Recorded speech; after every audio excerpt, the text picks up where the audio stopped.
following clip is one example of the transformation of inputs into an output. Both transform resources like materials and information are processed into an output, a variety of PET bottles. Transforming resources, including the facilities and high-tech machinery, are combined with the labour and skills of workers in a sequence to create the bottles.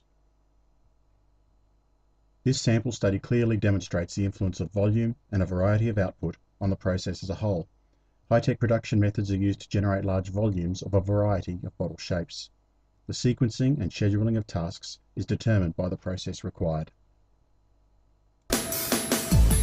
Many transparent bottles and jars are made from a type of plastic called polyethylene terephthalate, or PET. An automated mixer combines PET pellets with flakes of recycled PET. Reprocessed plastic loses some of its physical properties, so the recycled content can exceed 10%. The PET drops from the mixer into a plastic injection machine that heats it to a piping 600 degrees Fahrenheit. The dry raw material melts into thick and gooey liquid plastic. The machine then shoots it at high pressure into a mold. This plastic injection molding process casts pieces of plastic called preforms, starter shapes that subsequent machines will transform into bottles or jars. The molded preforms harden almost instantly, thanks to a built-in cooling system. These preforms are now on their way to becoming single-serving juice bottles.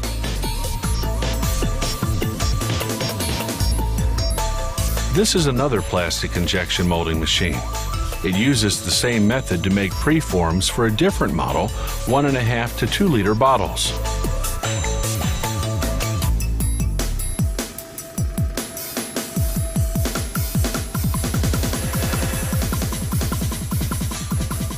The preform's next stop is a machine called a reheat stretch blow molder.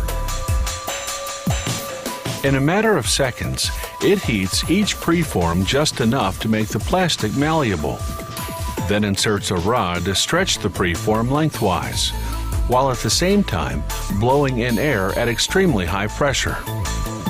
This forces the preform into a bottle-shaped mold. Cold water circulates within the mold to cool and set the plastic almost instantly. This lightning-fast machine churns out 10,600 bottles per hour. No wonder we've had to show it to you in slow motion.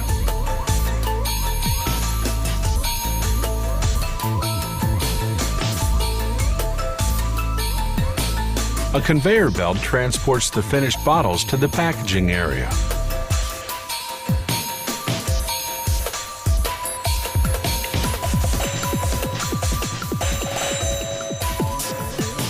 Before blow molding, the preforms for certain models first pass through an oven. A technician sets the heat level of each infrared oven lamp individually, applying more or less heat at various points to influence the thickness and shaping of the plastic.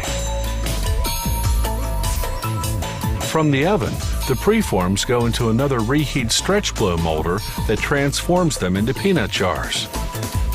It's the same process for this peanut butter jar. After molding, the machine instantly cools the plastic, locking in the shape.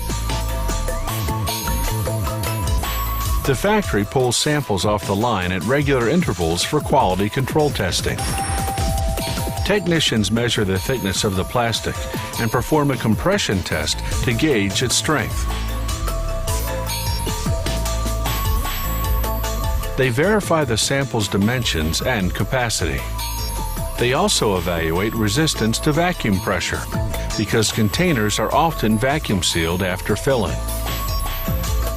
Some models must also be strong enough to resist the pressure of their contents, carbonated soft drinks for instance. The recycled material used in making these bottles and jars doesn't come from used plastic containers. For hygienic reasons, the factory recycles only new plastic left over from its manufacturing process. The finished containers, of course, are fully recyclable. They're typically reprocessed into other plastic products or into products that contain some plastic.